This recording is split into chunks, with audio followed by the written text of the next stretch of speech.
Hello, welcome. Thank you so much for joining me here today. I am Amber Legato here on the NATV network. Thank you again for being here. I'm so excited for this episode. We are here learning about healthy communication with toxic people today.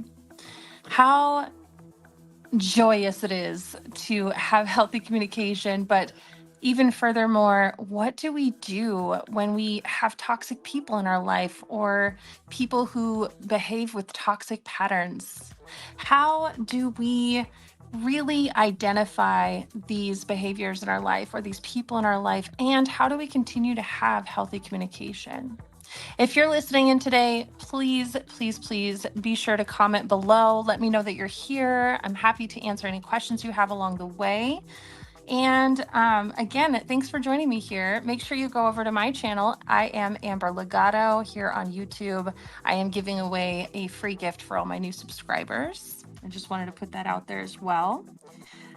But here we are, healthy communication. What does healthy communication look like? I honestly have to say that through my journey of becoming someone who specializes in healthy communication and healthy relationships, that for me, truly, you need to become a healthy version of yourself. Just like we go to the gym or we eat a healthy diet or we start becoming more aware of what we are fueling ourselves with, our communication is the number one most important part of how we connect with others, how we communicate everything that we are experiencing in this life, everything that we are going through, we share it with the people that are surrounding us. So, what do we start to look at first? What do we really value when it comes to healthy communication in our relationships? I have something here for you guys that I'm going to pull up here on the screen, but this really captivates for me how to start identifying what is healthy in your life when communicating with people in general.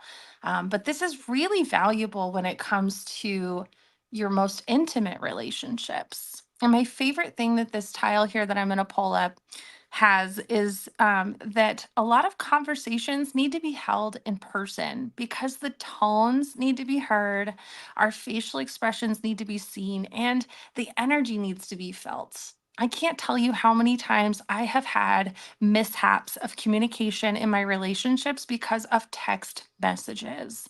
We live in a culture that is all about technology. And I'm thinking right now about a really funny Key and Peele comedy skit, which I did not bring with me today because it's not quite appropriate for all audiences. But what I love that it highlights is that there are always two types of people. There are people who go with the flow when it comes to communication, and there are people who are always trying to identify the attack and go on the defense in communication. And so that's why it's important that a lot of conversations need to be held in person or at least over the phone where you can hear a tone of voice. FaceTime is great nowadays. You can see a facial expression. It's so nice to be had.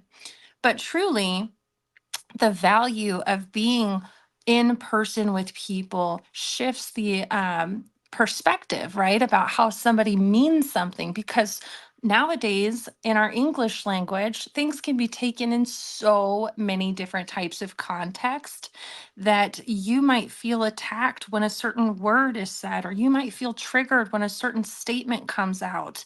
And that tone of voice really signifies where a person's comfortability is, right? I think safety and security is so important when we have these relationships and connections with people that in order to feel safe, just like my tone right now, it's calm. I don't feel angry. I don't feel upset. I'm not anxious. And anyone listening right now can tell that I feel calm and collected. I'm holding a safe space for anyone who's listening right now. And a lot of times when we have communication with people and we feel triggered, you can tell immediately in a tone of voice, in a facial expression, and overall just the energy of how somebody feels. You can feel that when you're in person, whereas when you're on, oh, Sarah, I'm so happy you're here. I just wanted to say hello. I see you coming across the screen there. I see Crystal. I love you guys so much. Thanks for being here today.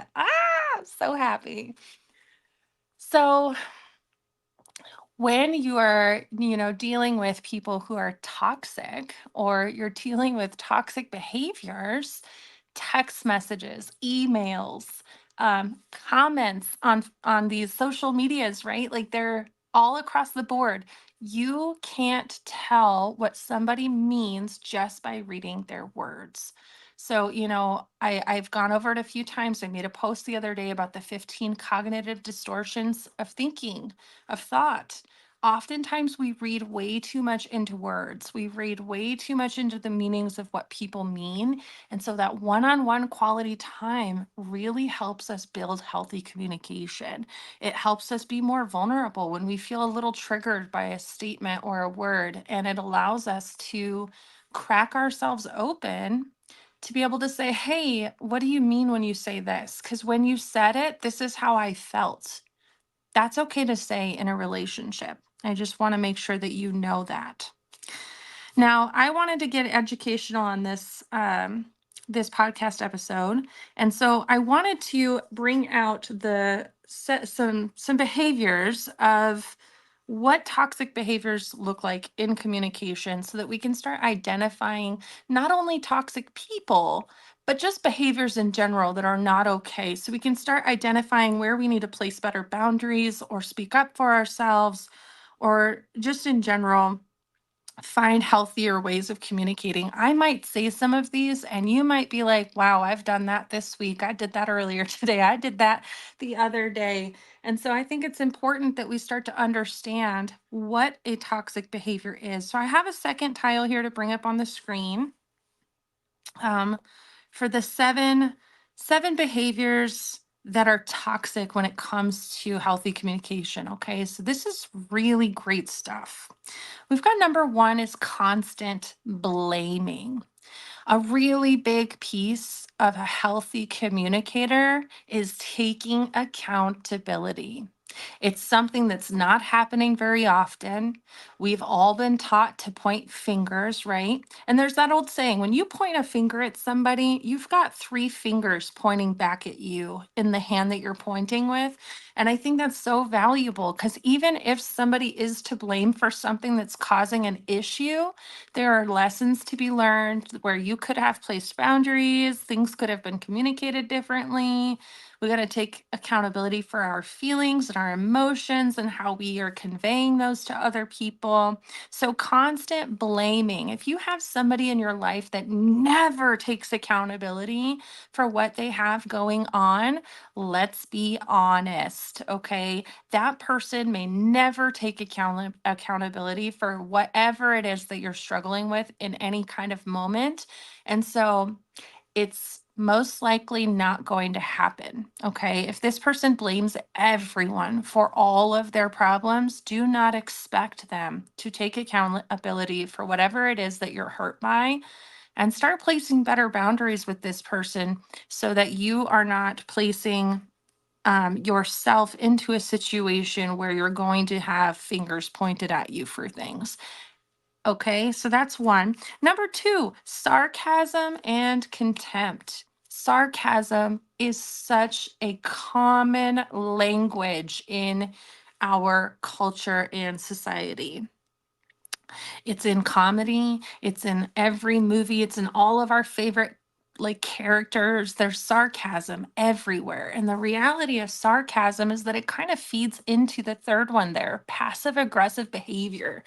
Sarcasm and passive aggressive behavior both are ways that someone is avoiding the main issue, or they're not being totally open or totally honest about their feelings. Sarcasm is a way of holding someone else in contempt of their actions without being deep about it. I would say deep. This is the best way I can describe it.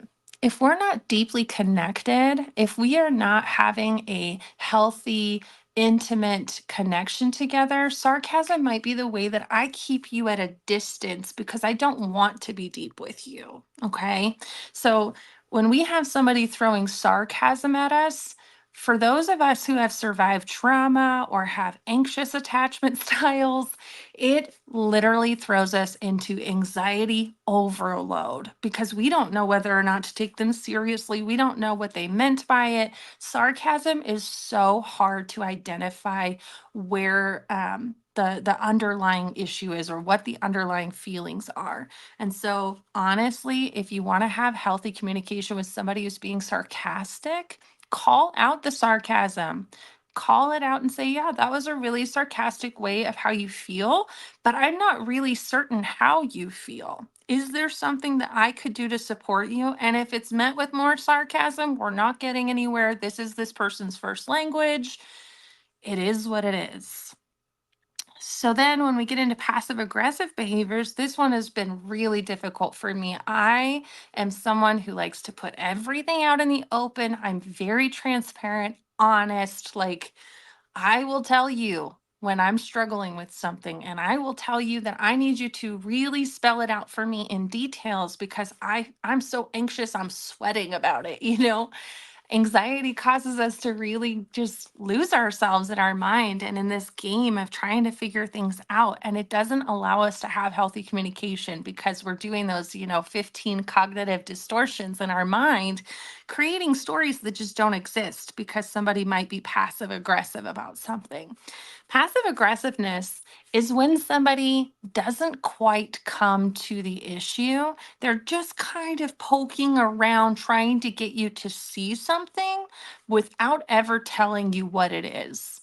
That is so stressful for somebody that doesn't see those hints, doesn't see those signs, doesn't even understand that this person might be upset about something. And so when we start recognizing what behaviors are passive aggressive behaviors, again, we need to call them out and say, I feel like you're trying to get me to see something right now, but I'm not the kind of person who gets hints. I don't understand them because when I try to understand them, I usually go in the wrong direction. I usually in my mind start to obsess about something that isn't even a part of what you're trying to tell me. So I prefer it if you would just tell me honestly and wholly what the issue is. Okay. So then we go into constant bringing up the past. This is a terrible, toxic behavior. When we have intimate relationships, they should have goals to move to the future. Okay. One thing I want to say to you while we're going through this, one thing I recommend and that I challenge you to do is to start seeing everyone, including yourself, as children, because all of us in some way are kind of childish in the sense that we have not learned fully how to clearly communicate or how to fully express ourselves. Like we're all in this journey, constantly changing and shifting and picking up new ideas and new tricks on how to get better at being a human being. So when we start looking at behaviors and people more like children, what's really powerful about that is that when somebody crosses a boundary or when somebody does something that might be hurtful, if we look at them like a child who doesn't know because they can't read our minds, it makes it a lot easier to say, hold on a second, let's pause. This behavior that was just done makes me feel like this. I'm not sure if you meant to do it, but I've brought this up before, or this is something I've said, or this is a boundary for me, right? This is how we teach our children how to communicate clearly, right? So in order to have a healthy boundary, we need to be able to pause in the moment and say, hold on, this behavior right here is a no-go for me. So when somebody constantly brings up the past, I think that a healthy way to communicate to this particular subject is to say, that was however long ago it was. I'm working really hard on getting better as a person. And if we are in an intimate connection, and if you love me as a person, it doesn't help me grow and it doesn't help me move forward if you bring up a past behavior and compare it to who I am now, because I'm not comparing myself to my past version of myself. I'm just working on what I'm doing right now on how to become a better person. So for me, I believe that if this particular thing is something that you're holding on to about me that I keep doing because it happened in the past, we need to find a different way to talk about it without bringing up the past in a way that signifies I struggle with this behavior. Okay. Not just a past thing, but in general, right here in this present moment, I struggle with this behavior. How can you help me? How can I help myself? How can I find ways and tools to help myself overcome this behavior? So now we're no longer focused on the past. We're not focused on carrying the past with us. We're present in the moment, focusing on the issue, focusing on the behavior or the way that is being communicated, right? We're bringing it to the surface. Now we're not in the back. We're not in the past, okay? And that kind of ties into the next one. Does this person doubt your every move? Do they doubt that you can make them happy? Do they doubt that you can show up the way they need you to? Okay. And this goes into healthy relationships. We don't complete each other. We are whole all by ourselves, perfectly imperfect, learning how to be a good human being. The support that you need in your life are people who don't doubt you, people who believe in you, people who encourage you. If most of the relationships, or if the majority of one relationship is doubtful, this person is a toxic communicator. This person will never be somebody who fulfills or validates you in a way that doesn't make you feel like you doubt yourself. Now, going down into the being emotionally abusive, this is a really touchy topic, okay?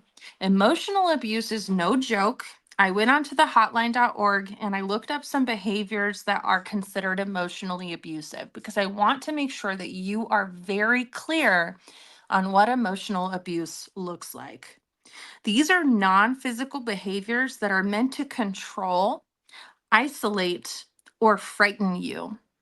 These can be things like threats, insults, constant monitoring, excessive jealousy, manipulation, humiliation, intimidation, dismissiveness, among a lot of others that can also create emotional abuse. But those are the really big ones. Okay. If someone is being emotionally abusive, this person is toxic. They do not see their behavior as problematic and they do not take accountability for it.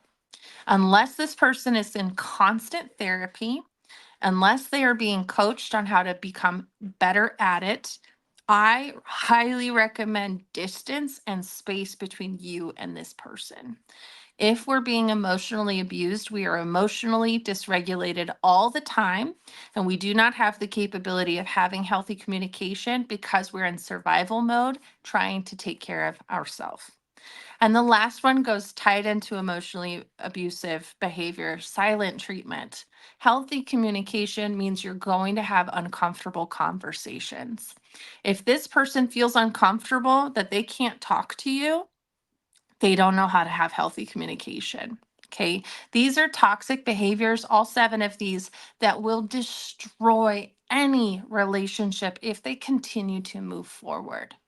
So, for the basis of a healthy communication, let's go through these 7 and really call out the behaviors that are healthy that you want to carry forward moving forward in your healthy relationships.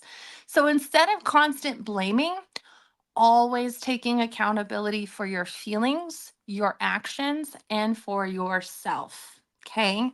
You always want to take accountability for your feelings. I feel upset. I feel upset that you forgot to tell me something. It's important to me that you tell me the things that have to do with my day.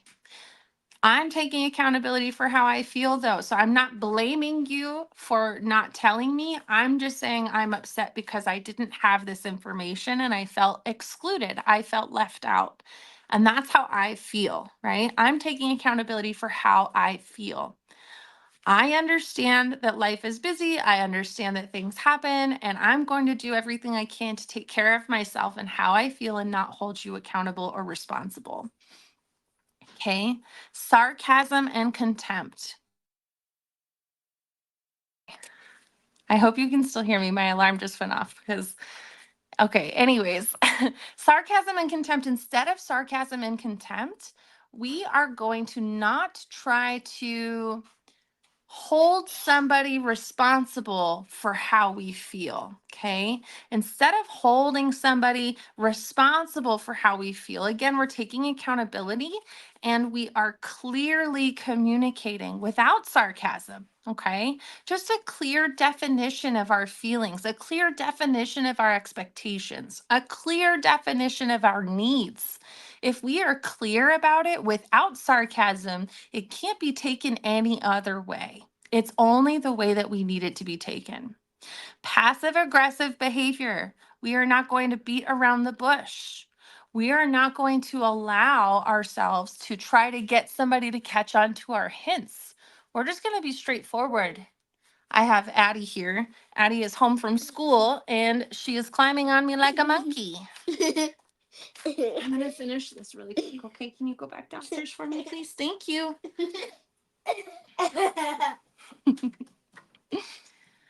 So, with passive aggressive behavior, again, we are going to make sure.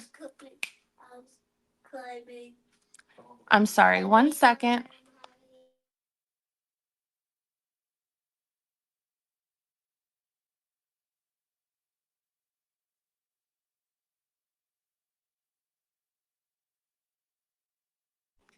Okay, I apologize.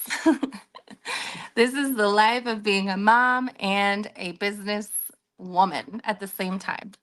So instead of passive aggressive behavior, we are going to call something out with love, with grace. I was on a therapy session today with my therapist. Highly recommend. Therapy is the most helpful thing that I've done so far. But we talked a lot about mindfulness today and how with mindfulness, it's about being aware of your feelings, of your thoughts, and of all the events happening around you without judgment. This is really difficult to do. A lot of people can think about things from a pretty clear perspective, but still have that judgment aspect in it. So instead of judging whether or not someone is capable of understanding what you have to say, just being vulnerable enough to say how you feel, to say what you're going through, to say what you're experiencing. It's so important that you just get it out as vulnerable as you can, as honest as you can, and try not to judge how you think the other person is going to interact with you. Try not to judge what you think they're going to say or how they're going to feel about what you have to say. That goes back again to being a child. A lot of us are afraid of communicating because we don't want to get in trouble. We don't want to feel like the other person hates us for what we have to say. So it's important that instead of trying to judge and be prepared for what you think is going to happen, just get it out and see what happens. Okay. If this person loves you, if your relationship is healthy, they will receive you and still help you create safety, comfort, stability, encouragement, validation. These are things that are so important in our relationships moving forward. Thank you, Star, so much for being here. I see you here. I just want to say thank you for being here. Okay. Again, doubts your every move. We are not doubting people in our life anymore. Okay. If you don't want to doubt yourself, the people around you don't want to be doubted either. So instead of saying, I doubt they're going to do that, I highly doubt that they're going to show up, I doubt that they're even going to be, what I want them to be in my life. Okay. This is where expectations become way too heavy in our ideal relationships. Everyone is human. Everyone makes mistakes. And the more we expect that and show up with love and encouragement and understanding and compassion, but still move in a way where, okay, I'm not going to fully depend on everyone around me.